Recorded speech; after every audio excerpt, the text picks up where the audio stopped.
Assalamualaikum warahmatullahi wabarakatuh. Bertemu kembali di channel YouTube Muhammadi yang berisikan tentang informasi pendidikan, terutama pendidikan Islam.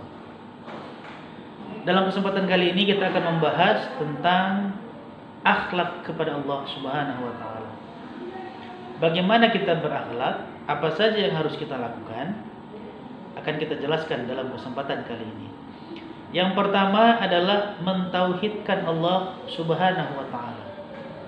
Yang dimaksud dengan mentauhidkan Allah Subhanahu wa taala, kita benar-benar menyembah Allah dan hanya Allah Tuhan kita. Tidak melakukan perbuatan syirik. Dalam surah Al-Fatihah Allah Subhanahu wa taala berfirman, A'udzubillahi minasyaitonirrajim, Iyyaka na'budu wa iyyaka nasta'in. Hanya kepadamu kami menyembah dan hanya kepadamu lah ya Allah kami meminta pertolongan. Bukan pergi ke dukun, bukan meminta ke pohon, bukan menyediakan sesajen kemudian kita berharap kepada yang lain. Tapi kita melaksanakan ibadah, sholat, puasa, zakat, haji, semuanya mengharapkan ridho Allah Subhanahu wa taala, bukan kepada yang lain.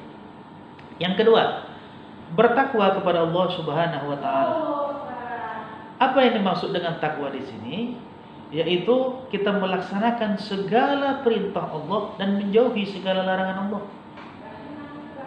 Yang diwajibkan oleh Allah Subhanahu wa taala kita laksanakan, yang diharamkan oleh Allah Subhanahu wa taala kita tinggalkan.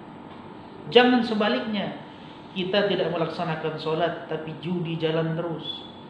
Kita tidak berpuasa tapi mencuri jalan terus. Itu menandakan kita tidak bertakwa. Tanda kita menjadi orang yang bertakwa adalah menjaga dan membuat diri kita untuk taat kepada perintah Allah dan menjauhi segala larangan Allah. Yang ketiga,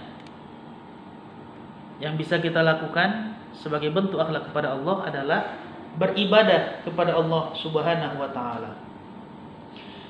Allah Subhanahu wa taala berfirman, A'udzubillahi minasyaitonirrajim, "Wa ma khalaqtul jinna wal insa illa liya'budun." Tidaklah aku ciptakan jin dan manusia kecuali untuk beribadah kepada Allah Subhanahu wa taala. Jadi ketika orang bertanya, apa tujuan Allah menciptakan kita?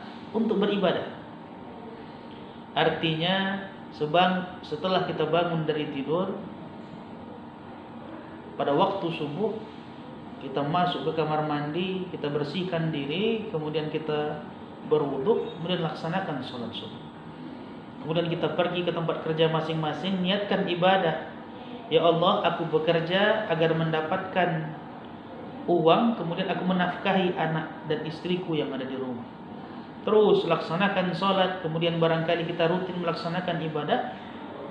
Apa yang dimaksud dengan ibadah adalah segala sesuatu yang diniatkan untuk mendapatkan ridho Allah Subhanahu wa taala. Apakah ibadah itu hanya sholat, puasa, zakat? Tidak. Pernikahan pun ibadah. Karena Allah Subhanahu wa taala yang memerintahkan kita untuk berumah tangga, untuk menikah. Terlepas ada yang mengatakan boleh poligami atau tidak, yang penting kita berharap dari pernikahan kita mendapatkan ridho Allah Subhanahu wa taala. Dalam Islam boleh satu laki-laki menikahi 4, tapi pilihannya jika khawatir tidak berlaku adil, maka satu saja. Begitulah penjelasannya. Kemudian taubat. Apa yang dimaksud dengan taubat? Inilah bukti Allah itu ada dan menerima maaf dari kesalahan yang mungkin pernah kita lakukan. Bagaimana cara taubat? Yang pertama, kita beristighfar kepada Allah Subhanahu wa taala atas dosa yang telah kita lakukan. Apakah mencuri, apakah menipu, apakah berbohong dan seterusnya. Kemudian kita berjanji kepada Allah untuk tidak melakukannya lagi. Kalau ada kesalahan kepada orang lain, datangi orang itu, minta maaf kepada mereka. Kita betul-betul menyesali apa yang kita lakukan dan mari melaksanakan sholat sunat taubat sebagai bentuk kesungguhan kita. Intinya kita berjanji untuk tidak mengulanginya lagi dan betul-betul menyesal. Insya Allah Allah akan menerima taubat kita. Berikutnya membaca Al-Quran. Al-Quran adalah kitab suci umat Islam. Yang sebenarnya Al-Quran itu adalah perkataan Allah Subhanahu wa Ta'ala, perkataan Tuhan kita, Allah Azza wa Jalla. Dengan kita rutin membacanya, bertadaruskah, mempelajarinya kah? Atau mari dalam kesempatan ini saya mengajak kita semua selaku umat muslim, yuk kita jadwal. Kalau bisa mungkin 1 hari setengah lembar atau 1 lembar, sehingga barangkali kita nanti semakin meningkat. Minimal kita targetkan dengan diri kita sendiri, kalau bisa 1 bulan sekali bisa khatam Al-Quran. Semoga dimudahkan oleh Allah. Berikutnya, ikhlas. Ikhlas itu apa? Bekerja, melaksanakan segala sesuatu hanya mengharapkan ridho Allah Subhanahu wa Ta'ala. Yang membuat terkadang pekerjaan kita berat adalah kita berharap lebih setelah kita bekerja, mendapatkan yang lebih. Tapi pekerjaan yang paling nikmat adalah ketika kita ingin membantu seseorang kah, atau kita diberikan tugas oleh atasan kah, kita ikhlas melaksanakannya, kita akan termotivasi untuk bekerja keras dan hasilnya pun akan baik. Tapi jika kita mengharapkan pamrih sebelum kita bekerja, inilah terkadang yang membuat pekerjaan itu menjadi berat. Berikutnya, khauf dan roja. Takut kepada Allah dan hanya berharap kepada Allah Subhanahu wa Ta'ala. Alangkah nikmatnya dalam suasana Covid seperti ini. Kemarin kita banyak berdiskusi dengan sahabat, ternyata benar, banyak yang terdampak. Dalam kesempatan kali ini saya mengajak kita semua yang barangkali memiliki rezeki lebih, yuk kita berbagi. Baik kecilkah atau besarkah jumlahnya, yuk kita berbagi.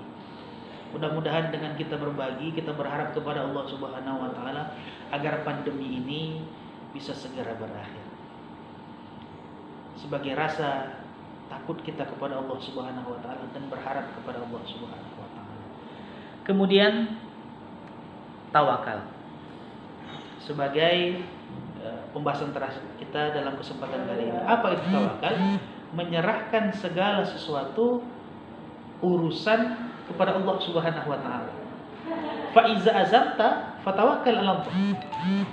Kalau kita sudah berusaha keras semaksimal mungkin, serahkan hasilnya kepada Allah Subhanahu wa Ta'ala. Jika kurang sesuai dengan keinginan kita, kita bersabar. Jika sesuai dengan keinginan kita, kita bersyukur. Terima kasih ya Allah. Karena pada prinsipnya segala sesuatu sudah ditakdirkan oleh Allah Subhanahu wa Ta'ala. Tugas kita adalah menyempurnakan ikhtiar. Bekerja dengan keras, bekerja dengan baik, dan kita kembalikan hasilnya kepada Allah Subhanahu wa Ta'ala. Insyaallah apa yang disampaikan dalam kesempatan kali ini bermanfaat untuk memotivasi kita untuk terus semangat beribadah dan berserah diri kepada Allah Subhanahu wa Ta'ala, seraya berdoa, ya Allah, semoga Covid atau pandemi virus corona ini dapat segera berakhir. Amin. Amin ya rabbal alamin. Wallahu a'lam bishawab. Wassalamualaikum warahmatullahi wabarakatuh.